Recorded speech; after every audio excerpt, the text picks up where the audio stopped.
Assalamualaikum warahmatullahi wabarakatuh.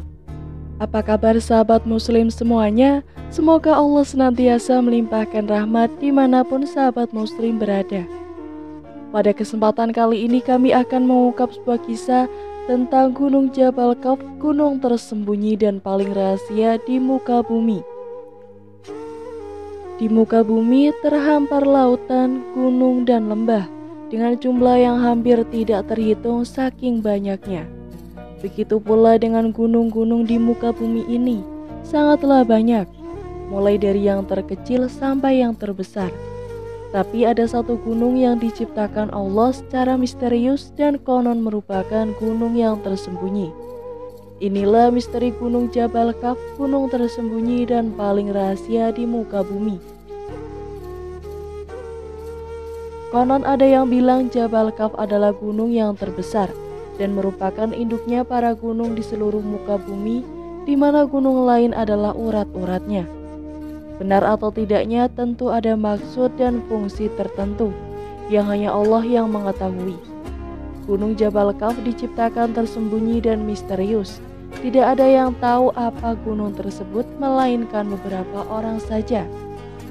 Banyak pertanyaan mengenainya, seperti apa bentuk dan ukuran Gunung Kaf, apa fungsinya di bumi, benarkah Jabal Kaf gunung terbesar di muka bumi? Mari kita simak video ini hingga selesai. Rasulullah Shallallahu Alaihi Wasallam bersabda, sesungguhnya di balik Gunung Kaf terdapat sebidang tanah putih yang tiada tumbuhannya. Luas tanah itu seperti luas dunia 7 kali. Di situ penuh sesak dengan malaikat, sehingga andai kata sebuah jarum dijatuhkan dari atas, niscaya terjatuh di atas salah satu dari mereka. Tiap-tiap tangan mereka memegang bendera yang panjangnya 40 farasak. Tiap bendera tulisannya, La ilaha illallah Muhammadur Rasulullah. Tiap-tiap malam Jumat, mereka berkumpul di sekeliling gunung itu untuk meredakan diri kepada Allah dan memohon keselamatan buat umat Nabi Muhammad Sallallahu Alaihi Wasallam. Jika fajar subuh sudah terbit, mereka berdoa, Ya Allah, ampunilah orang yang mandi hari Jumat dan yang datang menghadiri Jumat. Mereka berdoa dengan suara tangis dan keras. Lalu Allah Subhanahu wa Ta'ala berfirman, Hai malaikatku, apa yang kalian kehendaki? Mereka menjawab, kami berkehendak engkau mau mengampuni dosa umat Nabi Muhammad Sallallahu Alaihi Wasallam. Aku telah mengampuni mereka, jawab Allah Subhanahu wa Ta'ala. Bukit Kaf diciptakan oleh Allah dari zamrud yang hijau, sehingga warnanya berpengaruh terhadap warna biru langit dunia yang sering dan selalu kita saksikan. Bukit Kaf adalah bukit yang mengelilingi kesegenap penjuru pada urat bumi agar bumi tidak bergerak bergoncang, dan ia dijaga oleh satu malaikat yang besar, kekar dan kuat. Pada suatu hari Sayyidina Iskandar Zulkarnain naik ke atas bukit Kaf dan bertanya, Hai Jabal Kaf, di bawahmu ada sejumlah bukit-bukit kecil. Coba ceritakan kepadaku kekuasaan Allah yang demikian itu. Jawab bukit Kaf, di balik saya ada bukit yang berjarak 500 tahun perjalanan. Ditambah pula oleh Allah yang memiliki kekuasaan yang sangat besar, yakni 500 buah bukit yang dijadikan dari air yang dibekukan, bukan es atau salju. Dengan air yang dibekukan dimaksudkan sebagai daya tahan terhadap lapisan-lapisan bumi, agar tidak habis terbakar oleh kedahsyatan ganasnya api neraka yang ada di bawah lapisan bumi yang terbawah. Dan dipancangkannya di bumi itu gunung menjadi pasaknya, agar kamu tidak terguncang. Quran Surat Luqman ayat 10. Dan bersegeralah untuk mendapatkan ampunan dari Tuhanmu, serta mendapatkan surga seluas langit dan bumi, yang disediakan bagi orang-orang yang bertakwa. Quran Surat Ali Imran ayat 133. Seluas langit dan bumi memberikan arti 2 kali lipat. Langit berpasangan dengan bumi, matahari dengan bulan, dan siang dengan malam. Maha suci Allah yang telah menciptakan segala sesuatu berpasangan. Kita dipastikan mengerti maksud berpasangan itu bagaimana. Tentunya luas, panjang, lebar, dan besarnya adalah sama. Kalau tidak sama, orang Jawa menyebutnya gintang atau pincang. Sesungguhnya Allah telah menciptakan 7 langit dan bumi seperti itu pula. Quran Surat At-Talaq ayat 12. Sewaktu Sayyidina Abdullah bin Salam bertanya kepada Nabi Muhammad SAW, beliau bertanya, dengan apa bumi ini bisa tenang? Jawab Nabi Muhammad, dengan beberapa gunung. Pertanyaan berikutnya, dengan apa gunung-gunung itu dikokohkan? Jawab Nabi Muhammad, dengan gunung Kaf yang dibuat dari zamrud hijau dan birunya langit. Setelah itu beliau ditanya lagi, berapa jarak tingginya dari bumi ke langit dunia? Jawab Nabi Muhammad, 500 tahun perjalanan. Lalu pertanyaan selanjutnya tentang jarak antara perjalanan kiri dan kanannya, utara dan selatan dari titik tengah. Jawab Rasulullah SAW, 200 tahun perjalanan.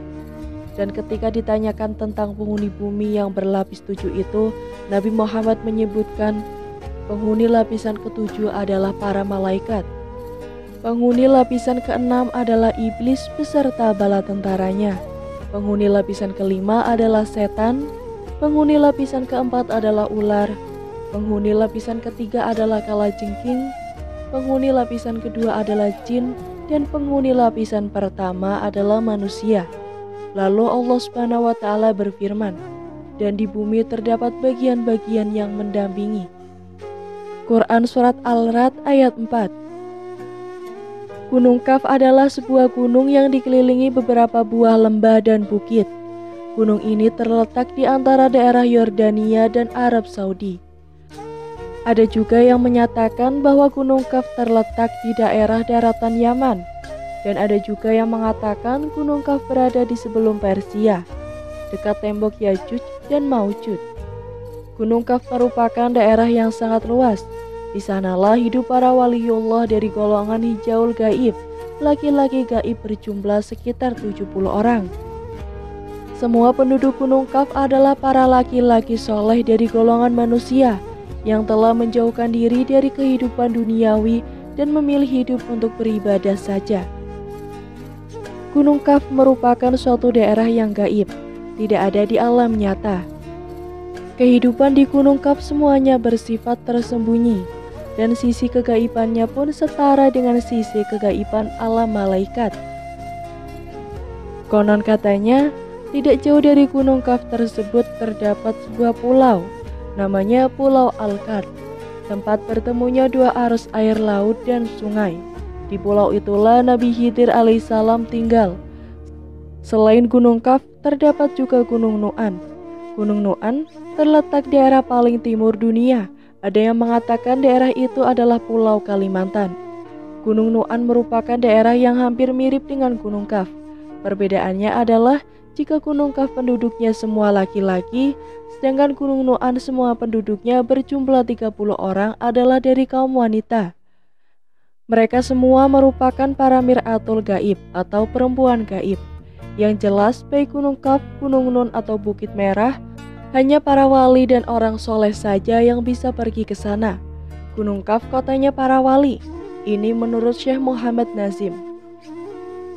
Pada tanggal 27 Rajab tahun ke-11 setelah Nabi Muhammad diangkat menjadi Rasul, yang berarti beliau telah berusia 51 tahun. Beliau dipanggil Allah untuk menghadap haribaannya dengan Isra dan Mi'raj sebagai wahana yang menyampaikan maksud tersebut. Padahal perjuangan Islam di kala itu menghadapi ujian yang maha berat. Gangguan dan hinaan semakin hebat. Dengan demikian, peristiwa Isra dan Mi'raj itu dimaksudkan untuk menambah kekuatan iman dan keyakinan beliau sebagai Rasul yang diutus Allah ke tengah-tengah manusia untuk menyampaikan risalahnya. Ketika menjalani Isra itulah, beliau melihat sebuah gunung yang cukup besar, Gunung Kaf namanya. Ia berada pada sebuah padang perak yang mengkilap yang menghampar. Di belakang gunung itu masih ada 70 gunung yang lain lagi. dan di belakangnya terdapat suatu kota. Di antara kota-kota itu ada yang berpenghuni makhluk dari jenis Bani Adam. Maka setelah Rasulullah sampai di sana, mereka dengan serta-merta mengucapkan salam, seraya memuji atas kemurahan Allah yang telah mempertemukan mereka dengan Rasulullah, serta menyatakan keimanannya pada beliau. Demikianlah beberapa riwayat mengenai ulasan misteri Gunung Jabal Kaf yang pernah digambarkan dan diceritakan Rasulullah dan juga dari sumber lainnya. Sampai saat ini dunia barat belum bisa menemukannya dengan teknologinya, karena hijab gunung ini tertutupi dari mata orang-orang kafir. Semoga hal ini dapat menambah keimanan kita. Wallahu a'lam bishawab. Jangan lupa untuk klik like, komen, subscribe channel ini agar tak ketinggalan cerita menarik lainnya. Wassalamualaikum warahmatullahi wabarakatuh.